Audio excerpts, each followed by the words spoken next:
Okay, all right. Okay, all right. Okay, all right.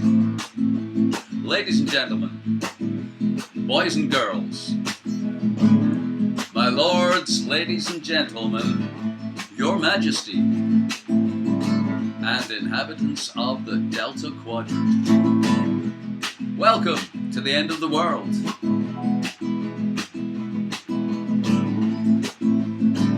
It's nice to live in the free world. We're so civilized. We've got no suicide bombers. Our pilots all come back alive from dropping bombs on some country, the name of which I have not heard. Uzbekistan, Iranipak. It sounded quite absurd. And that's called democracy.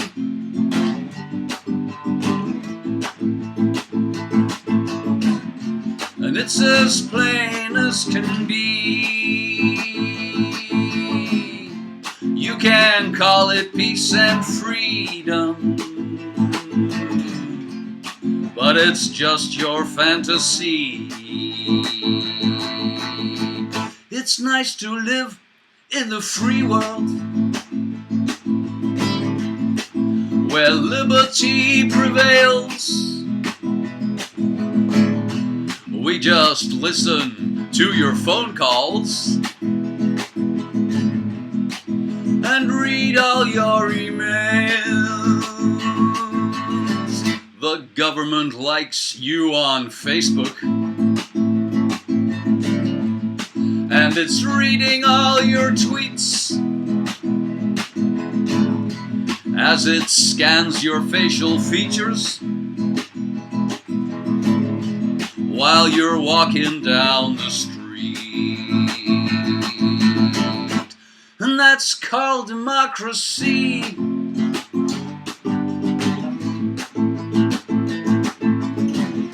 And it's as plain as can be. You can call it peace and freedom,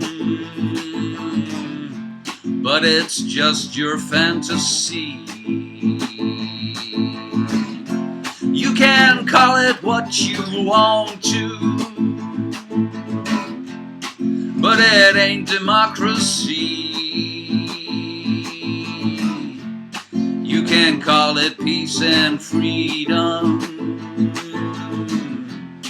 but it's just your fantasy. And who doesn't like a good fantasy? After all, I like a good fantasy.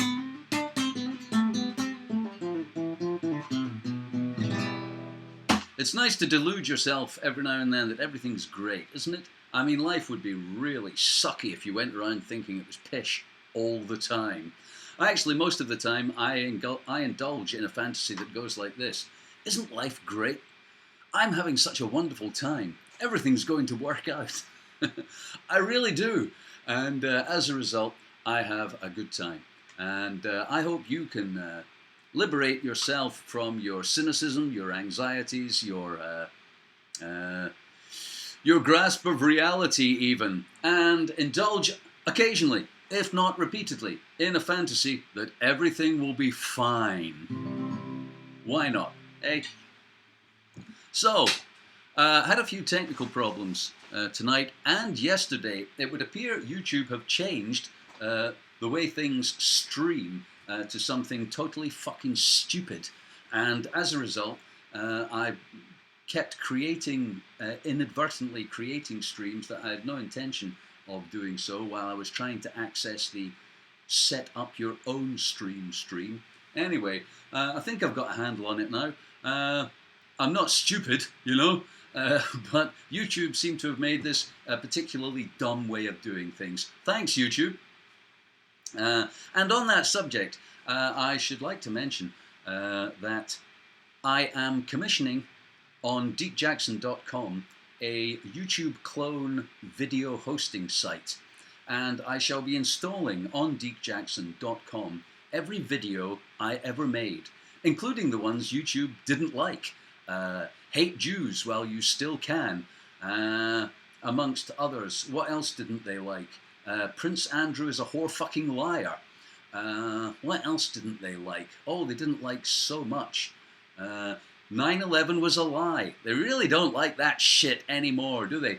Since the whole Sandy Hook court case, you're not allowed to deny tragic events took place in case it offends the relatives of the dead who believe whatever the government said. And I should like to make it clear right now, for the avoidance of any doubt, that I totally believe the government's version of 9/11, and I think Jews are wonderful, lovely people, and it's good that God chose them as their chosen people because they are so lovely, and I really like Jews. Yes, I do. Okay, now we've got that out of the way. I should also like to say that I've been playing my guitar and taking drugs today, so I haven't arranged anything for the show. It's been a lovely day here in Scotland, in Britain. It's been the hottest August for 20 years. And as regular viewers of the show will know, one of my favourite topics is how we're all fucked because of the climate. So it's days like this that really, it really polishes my nonce, because I feel we do need more catastrophe. We really do. We need more catastrophe to get the public behind this whole end of the world deal, yeah? Unless the public start to think, hey, is stuff really fucked up or what? Unless the public think that, we don't stand a chance, people. We don't stand a fucking chance. And hopefully later I will be Skyping Lone Wolf, who not only doesn't believe that we have a chance, he doesn't want us to have a chance. I don't want to put words in his mouth, but I've known him for some time, and I'm pretty sure he thinks humans are fucked and are going away real soon, and with or without any warning signs. But the entrails of the chicken, if you wished to divine the future from the entrails of any chicken, the entrails of the chicken have spilled out on the pavement of life. Their lifeblood is oozing away. Their spleen, gallbladder and pancreas are lying there in a haphazard, random alignment, allowing you to gaze at it as a cross-section of the quantum entangled universe and figure out exactly what the future holds. And if you can do that, great. I'd like to hear from you, because tonight, ladies and gentlemen, boys and girls, you are the show, and I'm now going to take a look at the comments, and we're going to engage in a to and fro, a backwards and forwards, where people in the comments section will say things, perhaps post the odd joke, and I will read them out and respond to them as we go. And if you're not interesting, passionate, or funny, then I will Skype some people. And I'm going to fire up Skype just now because I'm going to try and add that to my streaming software window, and we'll see what happens. Okay, so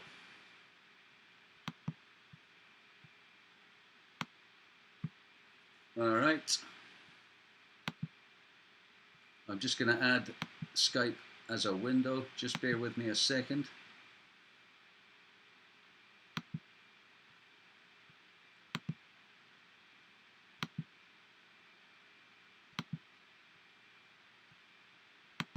Okay, there we go.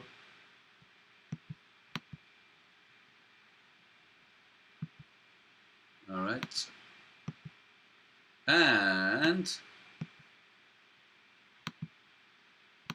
okay, so I'm ready to Skype now. I will hopefully be Skyping Lone Wolf, and I'm not sure how this is all going to work, but if my desktop audio works, you should be able to hear him through the miracle of technology that is my laptop. And if not, perhaps you will hear him as the speakers transmit their sound through the air and they're picked up by the microphone. And if not, I'll sort of repeat what he says and then we'll abandon the coal because it'll be too much like hard work. So we're going to try that. And the other thing we can try, if you're at all keen on it, the Skyping, and you'd like to appear on the End of the World show, my Skype is now open. My Skype handle is FKN News with a Z. Skype me.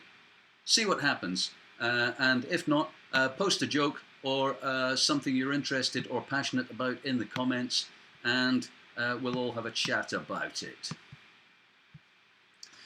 Mahatma Malevolence. Beirut is rioting like fuck. Well, no wonder. They're led by religious people. Wouldn't you riot if your government was a collection of corrupt religious zealots? You know, I hear people say, oh, Lebanon's such a wonderful place because all of the religions live in harmony. Do they?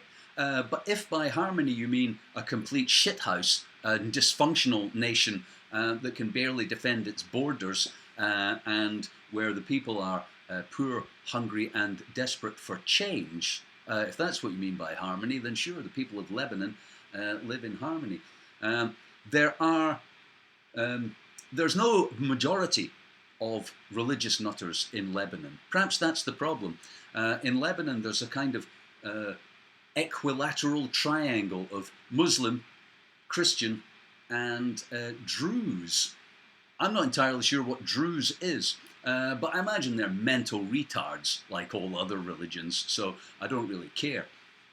And because there's no majority, and therefore there's no consensus, it's hard for one party to rule absolutely and properly in any sort of functional way. And so they have this three-handed deal where it would appear to be the case that every element of Lebanese society, the Christians, the Muslims, and the others, try to outdo each other in screwing their own people and running their country into the dust. And my advice for anybody run by religious people, and this includes the people of what's left of Palestine, you know, the Gaza Strip, the West Bank, why don't you all get rid of those crazy religious people who represent you? They're not doing you any favors. They're really not. You'd be better converting to Scientology because it's only slightly less ugly and stupid than Judaism or Islam. However, if you wanted to be really smart, you'd convert to being an astronomer. Join now. We have a Facebook page, a Facebook group, and a website, theastronomers.org. Convert to being an astronomer. Decline to be led by a crazy mullah or imam, and have some rational government. So, okay, let us now attempt the Skyping. Okay, ready? Now, if this doesn't work, we'll do something else. Let's see what happens.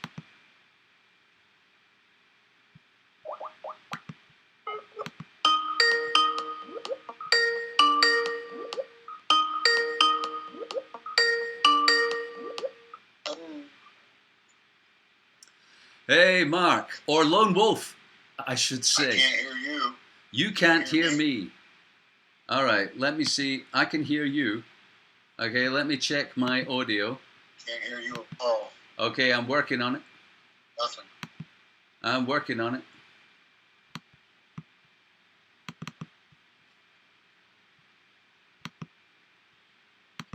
Okay, that should be better now. I got you audio now. Yeah. Okay, right. Let me just adjust the picture that we're getting in the stream. And the future's so bright, I gotta wear shades here. I don't blame you. It's a good look. I commend you on your fashion statement. Now, well, you're speaking about how hot it is there. It's here at Mile High in Montana. It's been the coldest August on record. It got down to 7°C last night. Wow, 7°C. It got down to 7°C. Well, 7°C is quite warm in that it's, you know, it's not freezing. I mean, we had middle of August though. I mean, yeah. Well, in Scotland, we're not used to being warm, so that's, you know, That wouldn't be a bad thing for us 7 degrees C. But funny you should speak of the weather, because my purpose in getting you on is to talk about the climate. Not because potentially, people don't already know there's a problem with the climate, but because you and I broadly agree about the state of the climate, but we disagree on some of the finer points of our future. Now, I don't want to put words in your mouth, but so I'll put words in my own mouth and you can respond. I think humans might be able to pull their ass out of the fire. And I think at the very least, they'll put up a good fight. But I do think we're in big trouble. Well,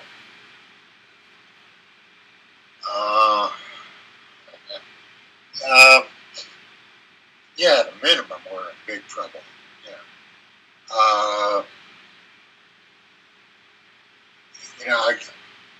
I have several degrees in biology, and I understand how temperature affects things such as food production, for instance. Right? We keep going on the current trajectory. In less than a decade, cereal grains on the interior continents is going to be beyond problematic. It's going to be damn near impossible. Okay, without grains, civilization goes away. Without civilization is defined as when they locked up the food. Okay, I mean, agriculture, the priests and the governments decided who gets food and who doesn't. Those days are coming back. Perhaps vertebrates don't go extinct. I happen to think they will, but I happen to think all eukaryotes will go extinct. And you ought to perhaps explain what a eukaryote is. A multicellular organism, other than fungi, bacteria, protista, whatnot, multicellular organisms, particularly terrestrial multicellular organisms, including insects, worms, Yeah. Multicellular organisms terrestrially are going extinct within 50 years, in my opinion. Maybe less. Let's say humanity figures out a way not to go extinct. Our population's going down to 1% of what it currently is, just on the food supply issues. Okay, let's rewind a little. For some people who missed that moment in the conversation where we both nodded as you went, well, I understand how temperature affects organisms. So I often feel that people lack a basic understanding of what is happening in our atmosphere, even though it's been well rehearsed in the media constantly. The greenhouse effect and carbon dioxide. Would you like to just run us over chapter and verse of the orthodox story of greenhouse effect? First of all, we're at historic highs already. There's a 20 to 30, there's a debate as to the lag time, but between the release of the CO2 into the atmosphere and the actual peak of its effect is somewhere between 20 and 30 years. So we're basically feeling the effects from 20 to 30 years ago. And then that last 20 or 30 years, we've already doubled the atmospheric concentrations.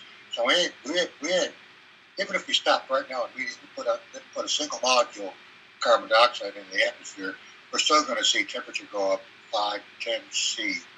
Okay, all right, and then CO2 isn't the big immediate problem. Is methane. Okay, from the permafrost melting and from releasing the Arctic primarily, not to mention cow farts. Methane is anywhere from, what's on the time scale, in a 20-year time scale, methane is hundreds of times more potent than as greenhouse gas and carbon dioxide. And in 100-year time scales, it's 20 to 30 times more potent. Eventually, methane gets converted into carbon dioxide through oxidation. So all the methane we put up is eventually going to become carbon dioxide in the atmosphere. I mean, so you put those two together, the timeline we haven't experienced yet on the CO2 and the methane increase, which is, I don't know what the doubling time on that is, but it's going up faster than CO2 is, and it's much more potent. Okay, I don't want to baffle people with the science because there is, I believe, a basic lack of understanding about the very fundamental operation of the greenhouse effect, and that it's simply defying the laws of physics to believe you can put CO2 in the atmosphere and not have warming. It absolutely, every CO2 molecule that goes into the atmosphere, even infinitesimally, adds warmth to the planet. How is that done? Well, the shortwave radiation that comes in from the sun, it goes right through the atmosphere, hits the Earth, it strikes some, object on the Earth, matter, and it becomes long-wave radiation, which is heat, okay? And that's re-radiated back out into space. As it's going back out into space, it encounters these CO2 molecules, or methane molecules, and there's other greenhouse gases. The long-wave radiation hits the molecule and excites it, gives it energy. Okay, trying to make this simple as possible. And in effect, the CO2 molecule, sticking with that, increases in its heat content. So it becomes a radiant source of heat. Right. And so it's in the atmosphere. Yeah. So I have never ever heard, ever in my long career on the internet of dealing with or debating climate and the greenhouse effect with people, I have never heard one single argument that could negate, deny, or dismantle the basic premise that the greenhouse effect works. Every molecule of CO2 that goes into the atmosphere increases the warmth that is in our atmosphere. You cannot change the laws of physics, Captain. Therefore, let's now take a look at the figures involved, because we're not just talking the odd molecule here and there. We are talking gigatons every year. Oh, yeah. And okay, so you take, I don't know the exact formula for gasoline, but, C2H8 or whatever it is. Okay, it's carbon and hydrogen. You combust it in an engine, get in whatever. It doesn't matter. You combust it, you combine it with oxygen, and produces carbon dioxide and water vapor, both of which go into the atmosphere, both of which are greenhouse gases. For every 2 hydrogens in that diesel, gasoline, jet fuel, whatever, it's taking oxygen out of the atmosphere, so our oxygen levels are going down, okay? And we're basically reprocessing the atmosphere of the planet. We're reducing the amount of oxygen, and we're increasing the amount of all the other gases, that most of which are so-called greenhouse gases. And yeah, it's in gigatons per month, probably. Well, we're not slowing, and it's not slowing down despite all the hubbub and cut back on this and ban cars and and go green and all the wind turbines. All this bullshit has not done a fucking thing. It hasn't even slowed it down. Okay, we're still pumping it out faster and faster and faster every day. Absolutely. And we still haven't seen the effects from 20 to 30 years ago. Okay, so now we've established there's incontrovertible laws of physics involved, that we're pumping billions and billions of tons every year, and every month, at least 1 billion every month, possibly 3 billion tons a month to get 36 billion tons a year. Take the amount of fossil fuels that are combusted, multiply that by approximately 8. That's how many tons are going in the atmosphere. So, and the consequences of this are extreme, catastrophic, potentially fatal for our species and many other species. It's not maybe. This has already happened. It happened 30 years ago. We're only living in 1990. We've got 30 years to go before we catch up with today, and things are already, the shit is already hitting the fan. Yeah, the bottom line is you can't change laws of physics. Climate change is just as real as gravity. If you don't believe it, go jump off a roof. Okay, so, and now we come to where perhaps we part company, because I like to think, I'm not saying I believe it, but I like to think humans are capable of fixing it. Uh-huh. Here in America, you can't even wear a mask without getting fixing it. But totally different story. I saw a good video last night about what are they calling it? COVID-21. Okay, it's a movie coming out. It's a theory, but if you think COVID-19 is the last of the viruses, you're fucking nuts, right? You just wait till there's a virus that's as transmittable as COVID and as lethal as MERS, okay, or whatever. And we may not even have to wait for climate change to fucking extinct us.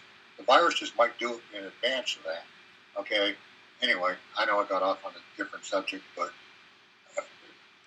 Yeah, well, humans live a fragile life along with other life on the planet Earth. But if everything remains, normal in inverted commas, or as it is at the moment, we're simply headed for ever hotter and hotter temperatures, leading to the decline of agriculture. And sooner or later, surely the masses are going to demand great changes. And our top scientists and government officials will bring about huge change on the Earth, and will fix this shit and move on to a new golden age of solar-powered shopping. Yeah, well, you can't make solar panels without petroleum. But at any rate, you got to mine those metals and refine them, yada yada. Virtually every university in the world has been researching how to extract carbon from the atmosphere for decades, and nobody's made any progress. There's people that claim, though, they got a new whiz-bang idea, like Harvard's current. Yeah, I'm familiar with carbon capture and storage. The implementation, nobody's even doing this at an experimental level, much less an industrial scale. Well, there is one place, there is one plant in Canada. It's about the size of a wellhead. The whole installation is just a fenced-in couple of porta cabins and a little radiator sticking up into the air where they are conducting carbon capture storage. But I'm glad you mentioned carbon capture storage, because our only hope lies in removing carbon from the atmosphere. The lie of the green lobby or the environmentalists at the moment is that all we got to do is drive a hybrid, recycle our plastic, and we'll be fine. That's bullshit. There's nothing we can do about what's already done by cutting down. Exactly. Now, I when you shifted to the fact that you wanted to Skype on the show, I pulled up a thing that I did 15, 20 years ago. And a little, I don't know, call it a poem or whatever, but doesn't rhyme. Titled Benny Biddy Vomit, okay, which is a play on Caesar's. And I saw, I puked, okay? All right. That's Latin for any of our scholars in the audience. Yeah, okay. Now, so there it goes. Willful delusions are eternal. One dimension is infinite. As insanity is simultaneously causal and effective. To say that humans are stupid is a redundancy. Acquiring wisdom requires great success in the accumulation of significant error. I'll insert, that's where we are now, significant error. Okay. Belief begets destruction, faith foments failure. Homo sapiens sapiens is the penultimate redundant oxymoron. There's no such thing as a stupid question. There is only stupid. Life is pain. Anyone is saying any different is selling something. Life is toxic. Death is a sole anecdote. What once was will be again. Specifically, this is nothing. Okay, we are heading for nothing as a species, in my opinion. Right. Well, I think we will put up. I think at the very least we will put up a good fight. I look forward to a few. Oh yeah, we'll bitch and moan and claim and blame everybody else, and there'll be wars and famines and and we'll get on Facebook and go, hey, look at all those niggers starving to death. Yeah, well, it's coming to a neighborhood near you soon. Yeah, I think that's when we'll get some action. But I see the action actually happening. Humans aren't just going to roll over and let warm weather tickle their belly till they die. I expect at the very least to have a few subterranean arks full of plausible breeding stock powered by nuclear fusion buried at the North Pole, or the South Pole rather. Yes.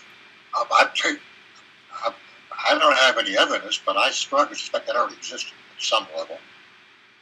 The Bezos of the world, with their untold billions. Just by the way, I heard that, what was it, 2 Mondays ago, Jeff Bezos made $13 billion in 24 hours. Wow. $13 billion in 24 hours. What do you think he's doing with it? He's not giving it away. I know that seems like a lot, but as I often say about the casino that we live in, the economy allegedly that we live in is just one casino full of plastic gaming chips, and there are people outside the casino who own all the valuable resources of the planet that aren't even known. We don't even know their names. The people who own, islands in the sun and vast tracts of Brazil. We don't know who they are. But this they own all the lithium, they own all the cobalt, they own all the iron ore, they own all the petroleum, they own all the water. Jeff Bezos, although he may be the richest man in the world at the moment, is somewhat the equivalent of a wealthy haberdasher. A man with a shop. I think there's people with the resources and access to information that they may have by now already acted on their underground bunkers. And you see, I think your underground bunker isn't going to help if all agriculture ceases and eukaryotes go extinct. So I hope they've got a better plan than that. One of the reasons I wanted to talk to you was I get the impression you don't actually care whether humans put up a good fight or survive necessarily. I'm 70 years old. I've seen all I want to see. Misery monkeys are disgusting, in my opinion. And so why do you think I live on a mountain of Montana, 20 miles from anybody? I mean, yeah, I don't care. I've had my life. Yeah, it's selfish and greedy and all that. But I can't change physics. I mean, I've been all over the world. I've seen how the rest of the world lives. And I don't see any way that it can continue much longer, much less indefinitely. And when the food, when you can't grow rice, just one example, all the rivers coming out of the Himalayas basically produce all the rice on the planet. Half the world population lives on rice. Okay, and those rivers are drying up. The flows are going down every single year because the glaciers are melting off. And soon there won't. Fine, soon, but whatever. In a foreseeable future, there's not going to be any rice paddies growing rice because they don't have the water. And then what does India and China with 3 billion people between them do when they don't have any fucking calories and carbohydrates? Invade the North Pole. Yeah, and try crossing the tundra as it's melting with. Right. Into giant swamps. What was that thing you hit the kid? Siberia's been on fire every summer for the last decade. Yeah. And what was it? It was like 40 CE here a couple of weeks ago and along the Arctic coast. Yeah. Oh yeah, yeah. The shit is going down. I'm hoping things get hotter and things get worse, so that things get better. And on that positive note, let's leave it there. I'm going to try and get some other people to Skype in because Skype appears to be working. And and let's see. Yeah, I don't know program the whole thing, but yeah, we'll talk later. Yeah. I'm not optimistic. Is the bottom line. I don't think. I don't think humans have enough to conceive of what the problem is on a global scale, much less any ability to come together and address the problem. I just don't see it happening. Yeah. I can see us shooting each other, come wars, shooting missiles. Yeah, man. I mean, blaming everybody else besides themselves, but coming together to solve a problem, not going to fucking happen, in my opinion. Well, you only need to look out the window to see how good humans are at working together. I'll let you get on to your other. Okay. All right. Well, thanks, Lone Wolf, for your vision of the future. Let's see if we can get some other visions of the future or fantasies, even. Or just what once was will be again. Specifically, this is nothing. Yeah. That's my bottom line. Yeah. Not being here is just like before you were born. Exactly. Looking forward to it. Okay. Well, have fun. I'll see you soon. Yeah. Cheers. Cheers, man. Ta-ra.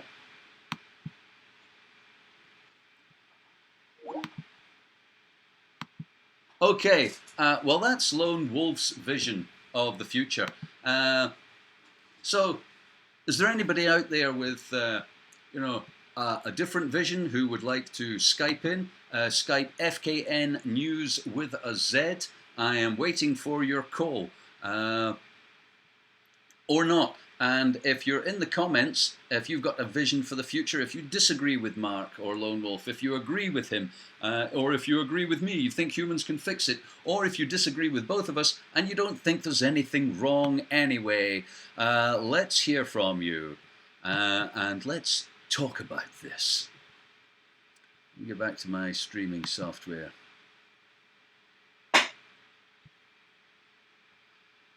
Yeah. Gerbot, Elon's plan is to go to Mars. I hear Mars is cold, inhospitable, and there's no KFC. There's not even a Starbucks. So if Elon's going, he better take a lot of good stuff with him. What else have we got here? Humans capture carbon. More humans are needed because humans capture carbon. It's true, humans are a carbon-based life form.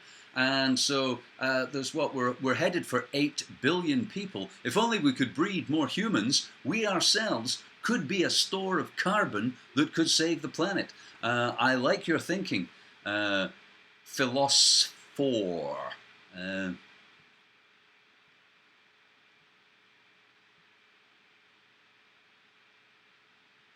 There are Mars bars. Robert Belcher, there are delicious Mars bars on Mars.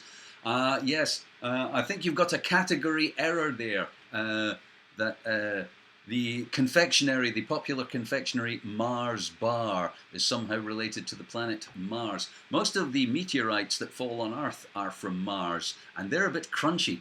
They're mostly made of iron, and they're a bit chewy. Not chewy, crunchy, hard. Teeth breakers. James Mangan, we can fix it. James Mangan, would you like to elucidate or expand on your how we can fix it? Because, as Mark said there, carbon capture storage is really the only game in town. If you want to fix having put gazillions of tons of CO2 into the atmosphere, you're going to have to come up with a way of taking CO2 out of the atmosphere. So, the title of this show, What Next? All right? So, what next? There's a couple of possibilities for what next. First of all, what next? It doesn't matter.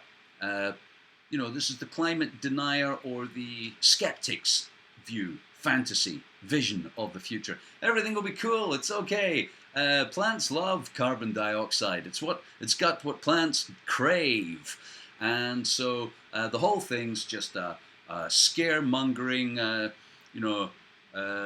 piece of bad science put about by liberals and retards, and everything's going to be fine. We don't need to do anything. Woo! iPhone 12, anyone? Okay? Man, the shit's really fucked up, and there's nothing we can do about it, and we're all going to die because it's irretrievable, and the tipping points have already been met. Or, actually, it's not a problem. Elon Musk is going to fix it. He's not going to Mars. He was only joking. He's going to stay here and invent some, like a spider with a sponge on its back that crawls around the Earth, sucking carbon out of the atmosphere and shitting gold nuggets. Okay? So, what's your vision of the future?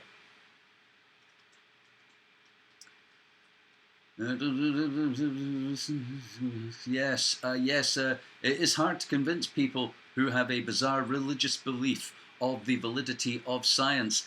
This is one of the things we're up against, those of you who are perhaps interested in having a future.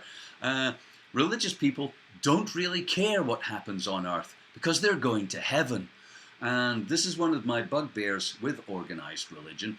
It's part of the retarded moronness of these people that they view this world as somehow transitory, like they're going somewhere else. Even the Hindus and Buddhists believe there's some sort of transit. You're only here to learn things and then you move on to some other dimension. Well, you know, as the other dimension is a bit unreal, and it's unproven as to its existence, or whether there's a Starbucks there, or a KFC, I'd rather have, as Bob Marley once observed, I'd rather have my heaven here on earth, if you know what life is worth. The new economy will be the cleanup. James Mangan. What is that? Is that like, because I've seen adverts for hybrids on the television, you know, with the new self-charging hybrid. Man, that's bullshit. All electric cars is proxy CO2. Your electric car is being charged from an electric source which is using gas. Almost all of the industrialized world, majority of it is now gas, natural gas or fracked gas, which is still a fossil fuel, by the way. So this economy of hybrid and or electric cars, it's a con, it's a lie, it's bullshit. John Cairns, Buddhists got it right. Sorry, Guff, don't apologize to me for your spiritual beliefs. Just apologize to yourselves. What did the Buddhists get right? Because I believe, correct me if I'm wrong, that Buddhists believe that this world is an illusion and that we are going to transcend it. It's Hindus that believe you come back as a bug. If you don't get being a human right, you come back as a bug. Or while you're a bug, you're in training to be a human. But Buddhists believe this is some sort of world of illusion, and in it we have only to realize as much perfection as we can so that we can, I don't know, get to nirvana? What? Do tell us what Buddhists got right. John Cairns. Eric Farmer, no future or past. I quite agree. There is no such thing as a future or a past. The past isn't stored anywhere. You may remember some stuff from the past, but that's a memory. It's not the actual past. And memory is very unreliable, by the way. And there's no future yet. The future isn't like in a cupboard somewhere, and the future's waiting to come out. Aha! Surprise! It's the future. The future isn't anywhere waiting to arrive, and the past isn't stored under a shelf in the kitchen somewhere. You can get it. Oh, look, there's the past. No past, no future. There is, in fact, only a single, almost inconceivably brief moment in which all of the cosmos exists. Honestly, there is. It's true. There's no storage facility for the past, and there's no tube, like a giant tube of toothpaste containing the future, and the future is squirting itself out, arriving in the present, travelling past you, and becoming the past, washed down the drain after we've all brushed our life's teeth with the future, turning it into the past. There's none of that. There's just now. John Cairns, most Buddhists are cunts. You're changing your tune now, John. I mean, previously, Buddhists had it all sorted out, but now they're cunts. Okay, 9/11 was a success. But Deek, don't the plants eat all of the carbon waste we produce? That's what the other side says. Well, no, they don't consume all of the CO2. In fact, I don't know if there's any other gardeners out there, but I have been known to cultivate plants for my own uses. And one of the ways that you can increase the yield of your plants is by supplying them with CO2. But there's a limit. It's a bit like coffee, right? Speaking of which, I wish I had a coffee. But if you drink a lot of coffee, right, the caffeine level in your blood only goes so high, right? Now, at the point where your blood has got just enough caffeine in it, the rest of it is dealt with by your body. The caffeine levels in your blood never go higher. It plateaus, right? And it's the same with plants. Plants can only take in carbon at such a rate, right? And if there's more CO2 than that, they don't take more. They take such an amount as is appropriate or available to them, and then that's it. You're wasting your money if you pump more CO2 into your grow room than the plants can take. Shh! All right? Gary Ox 7, I charged my car from my solar panels today. That's good, that's great. Just a note about solar panels. The amount of energy it takes to make a solar panel is exactly the amount of energy that it produces in its lifetime. Currently. Google this, it's true. If it takes you, a gigawatt of energy in all ways involved in the production of a solar panel, over its lifetime of 20 years or so, that solar panel will produce just about exactly that amount of electricity. So not really helping there, not helping at all.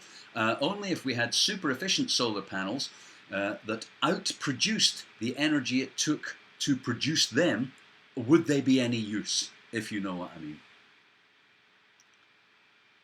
You can't hold me accountable for my past crimes if the past never existed. Robert Belcher, I like your style. I'd be prepared to argue that philosophically. However, there's evidence of the past. The past itself need not exist for there to be evidence of the past. So, for instance, tattoos. When you wake up in the morning and you've got a tattoo that says, I love Mary, some point in the past, you had a tattoo that said, I love, it's there. It's with you. It's with you in the present, as well as all kinds of other evidence of what you got up to in the past. So, let's see. Buddhists believe we are trapped in samsara, but we can escape the eternal cycle of death, karma, and rebirth in whatever realm.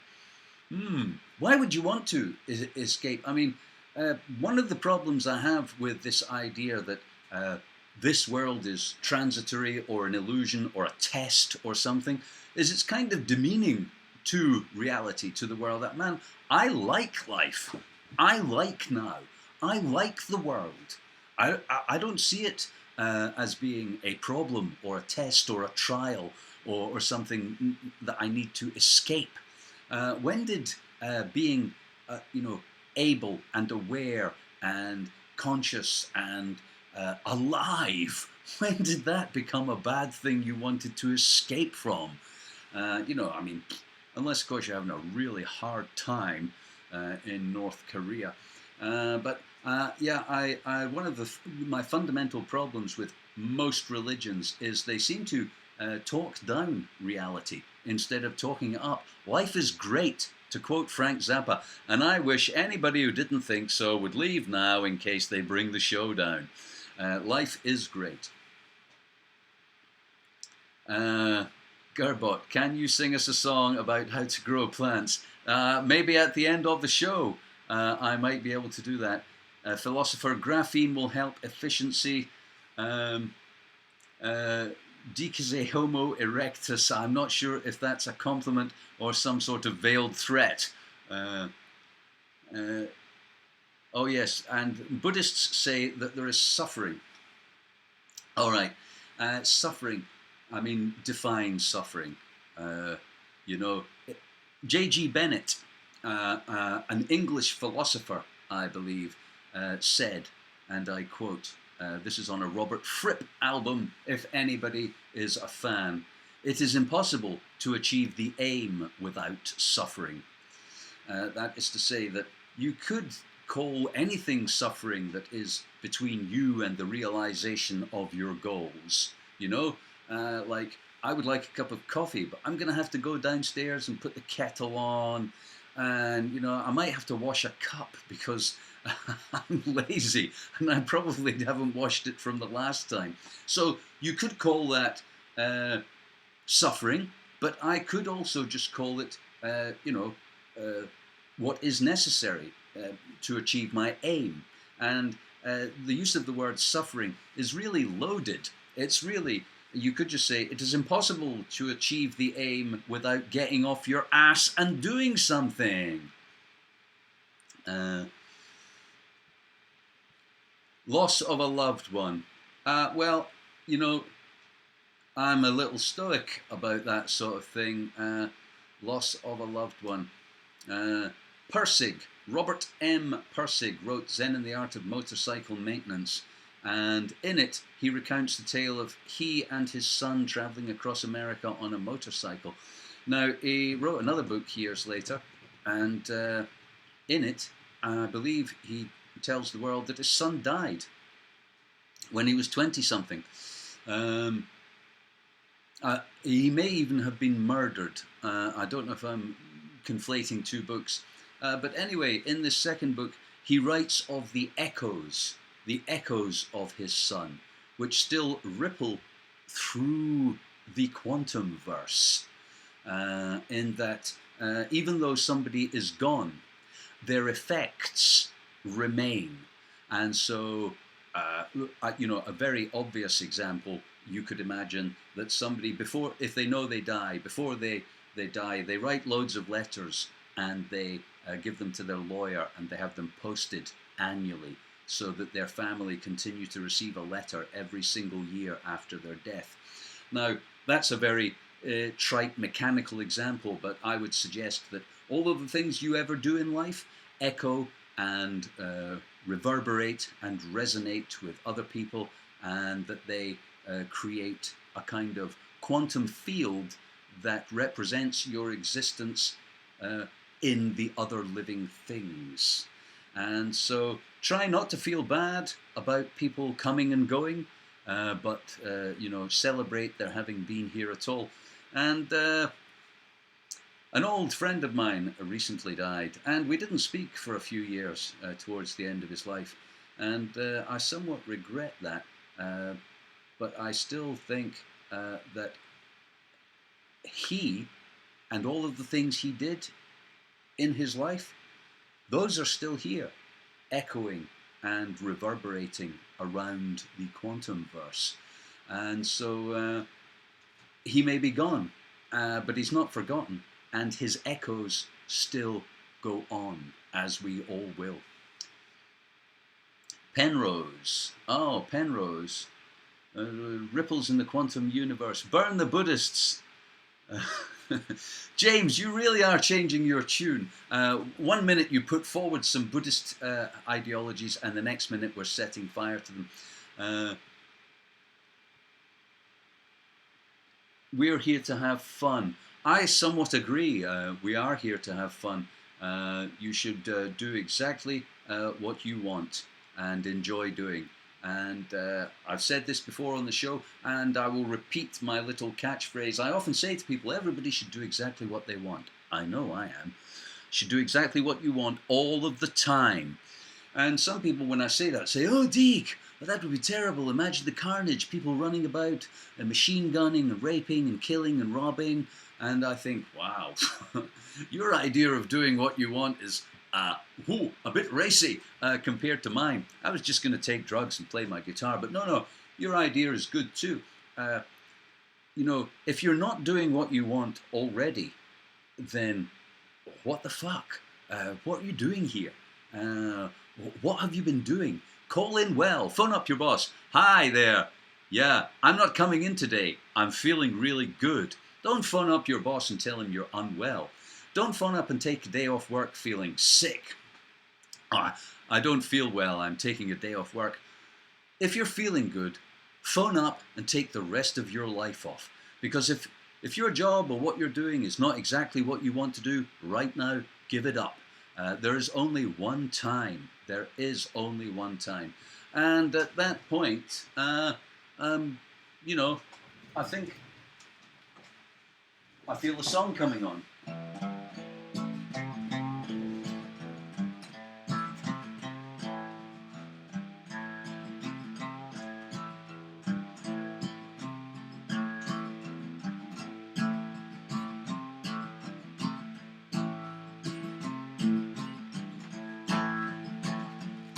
You can live your life in many ways.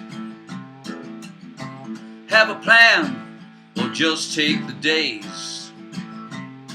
You can find out what is right and wrong, but you can't come back when you're gone.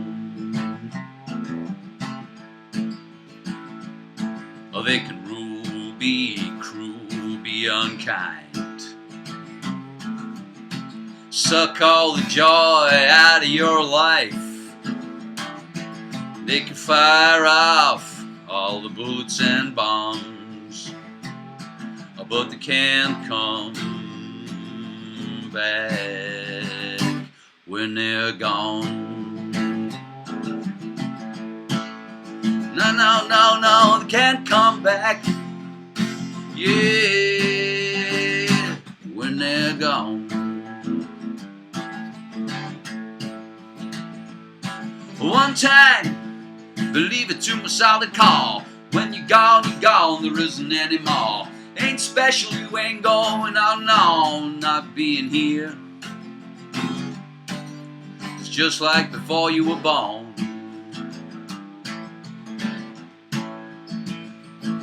And it don't matter if there's ultimate meaning. For all you know, your life is what you're dreaming. In the moment, bust a groove and be fine. The universe is infinite, but you're only here one time. So, live life like a magical fable. Stretch out, think, and do it if you're able. No refunds, one ticket, one ride. You wanna hear music? Stare at the night sky. 'Cause you can't come back. Yeah, when you're gone. No, no, no, no, you can't come back. Yeah, when you're gone.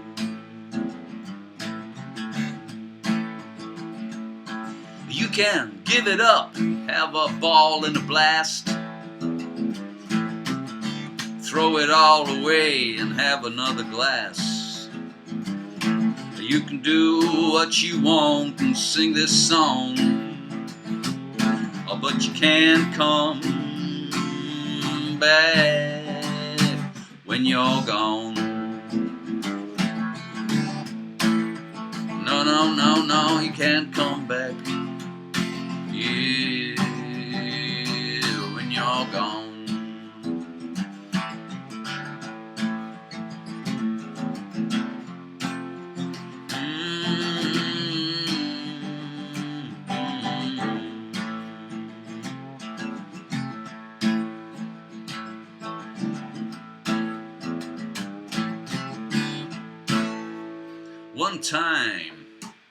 One time, which is a hymn. Let me just put it that way. A one time is a hymn of the astronomers, the greatest religion in the universe, of which I am a member, and I urge all of you to convert to being an astronomer and to save the planet, fight the war on Moron, defeat the evil of Moron that is upon our earth. so that our alien friends can come and join us and we can all have more fun. And if you'd like to do that, you don't need to go anywhere or do anything. Just declare yourself to be an astronomer, to live by the great principles of being honest, looking after yourself, and that's it really. And maintaining the laws of physics. And when I say maintaining the laws of physics, I mean a few things. First of all, to be an astronomer is to accept that we have acquired some knowledge about the world. And we call those things the laws of physics. They're the amassed knowledge of quasi-certainty about the way things really are. But also, the laws of physics need maintained. People have got to come up with new insights into the nature of reality for those laws of physics to become more and more accurate and more telling and more relevant to us. And so to be an astronomer is to maintain the laws of physics, both in stating that no, there's no magic or fairy tales or divinity. Nature, as described by the laws of physics, is the way it is, and also to involve yourself or support the acquiring of more detailed knowledge about the laws of nature, or physics as we call them. Be honest, look after yourself, and don't do any harm. And if you can ascribe to all of those things, then you can be an astronomer. Just declare yourself to be an astronomer, help fight the war on moron, and destroy all other religions on Earth until the whole of Earth is one happy family of astronomers. And then our alien friends can come and visit us. And that's my religion, and it allows me a great deal of freedom in my expression, to wit that all other religions are evil, retarded, moron, idiot fucks, and myself and the other astronomers are involved in a war against them, and we're going to destroy them until we take over this planet for its own good. So if you'd like to help save the planet, rid the world of morons, and travel to the stars, become an astronomer. And if you'd really like to help the astronomers, you can visit theastronomers.org and sign up to become a minister and take part in a t-shirt franchise and a land-buying religious cult. Or you can just go to Facebook and post pictures of your breakfast. Facebook, The Astronomers, there's a page, there's a group, and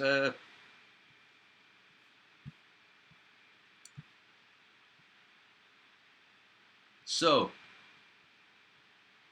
Einstein was wrong. Yes, he was.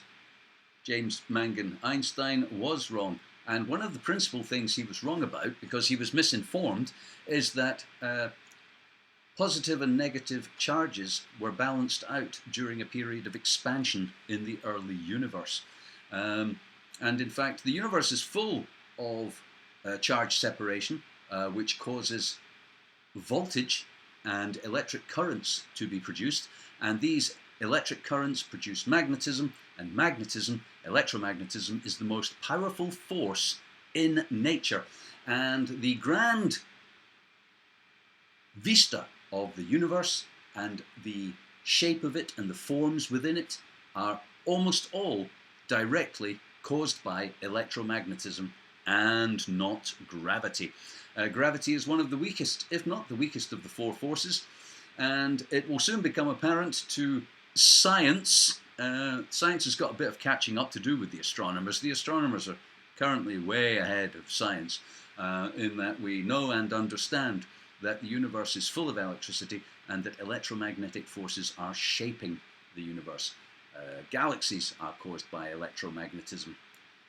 Solar systems and planets are caused. Stars are caused by electromagnetism, and all of this will become apparent over the course of the next period of human evolution, if we have one.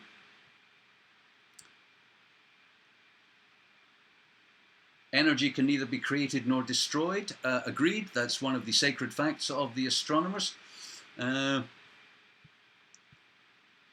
Okay, so is anybody going to Skype in?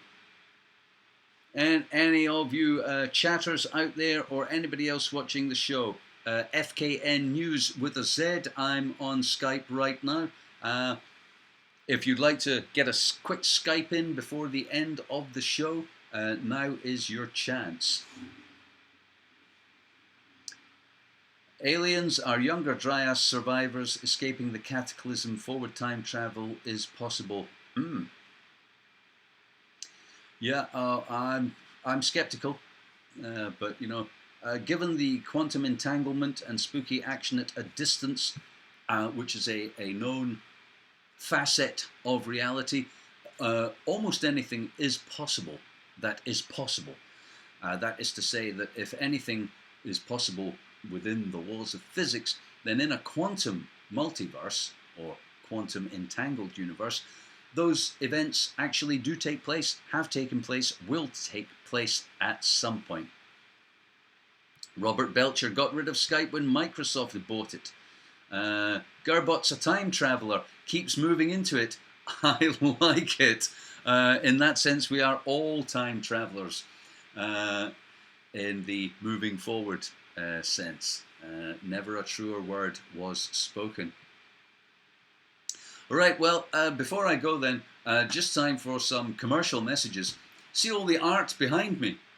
If you like any of it, make me an offer. I'm not auctioning off anything or going through this eBay process anymore. I will at some point create an Etsy and you'll be able to browse it. And I will put links to that Etsy on the forthcoming deekjackson.com website. Now, at the moment, Deek Jackson points to a Bandcamp, but I am having a YouTube clone built, and every video I ever made will be on deekjackson.com, including the ones YouTube didn't like, and you will be able to go there and subscribe to that website. You'll be able to buy my music and my art and watch the videos that YouTube doesn't like. Won't that be great?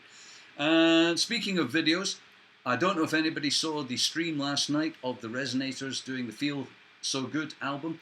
In an unfortunate technical problem, perhaps caused by YouTube's new streaming interface. 10 bob for the frames, James. Nice. I lost all the comments, so I don't know if you tuned in or not, but I'd like to imagine that some of you did, so I thank you if you did tune in, and I hope you enjoyed the show. I think I'm going to try and put on some regular musical streams, so stay tuned. Okay, well, thanks for tuning in. This has been the end of the world. Join me again next week for another end of the world, if that's possible. Until then, be well, be free, be happy, and remember, the planet's fucked, it's your fault, and it's getting worse. Have a nice weekend.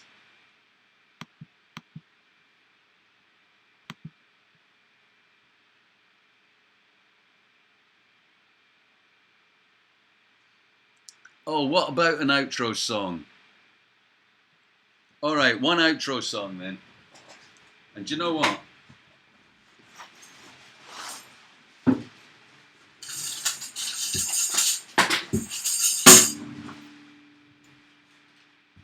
Because I've got it, I'm going to play my Muthi.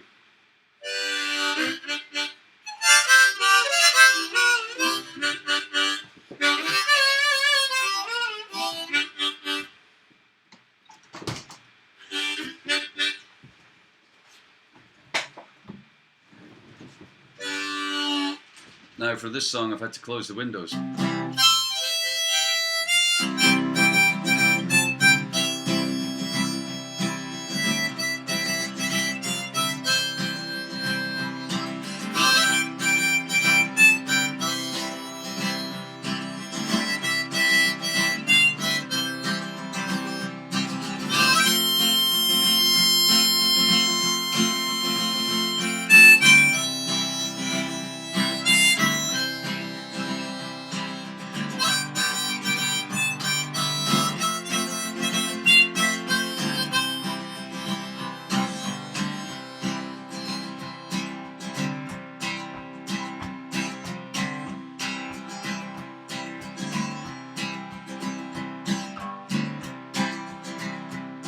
Well, I heard a lot of hip-hop and gangster rap. Heard about the whores, bitches, and the crack. Yeah, here from the ghetto and your mama's on the game. Hello, boys. I heard that the style is repeating your name. Chicka, chicka, chicka, Shim's lady. Bombs I'm dropping, gonna cap your ass. I'm the man, told the world how to grow grass. Well, you get a seed and you water it. More cowbell. Get a seed and you water it. Get a seed and you water it. Let a little light shine on it to grow grass. Well, I hear that you are so down in the hood. Word up. You could probably smoke an ounce of bud. Yeah, I hear it's all about keys and G's. And you ride your nine, your crib and your homies. But the bombs I'm dropping gonna cap your ass. I'm the man, told the world how to grow grass. Well, you get a seed and you water it.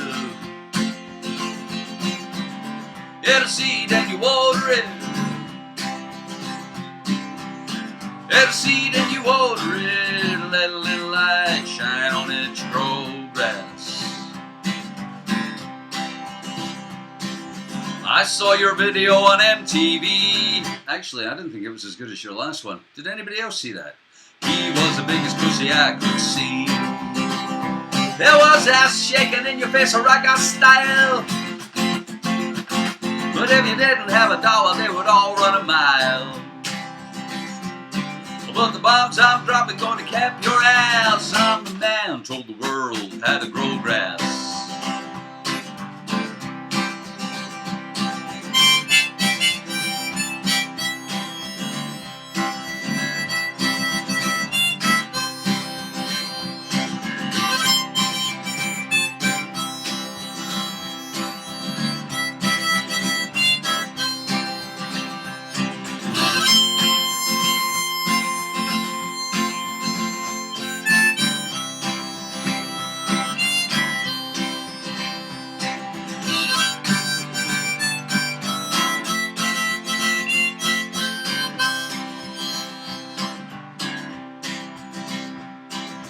Now here's the science, it's not complicated. To produce a flower, winter simulated. You time your bikes so the plank will be preceded. After 8 weeks, you will be elated. Chop it down, dry it out, we're trying to cremate it. Now for my legal team, I add to the equation. This information is just for education. Well, you get a seed and you water it. Get a seed and you water it. You get a seed and you water it. Let a little light shine on it to grow grass. Yeah, I heard a lot of hip hop and gangster rap. Bang bang. Heard about the whores, bitches, and the crack. Yeah, I hear you from the ghetto and your mama's on the game. I heard the style is repeating your name. Bombs I'm dropping, gonna cap your ass. I'm the man, told the world how to grow grass.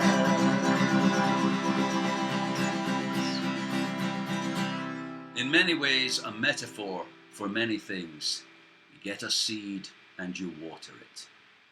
Thank you. And good night.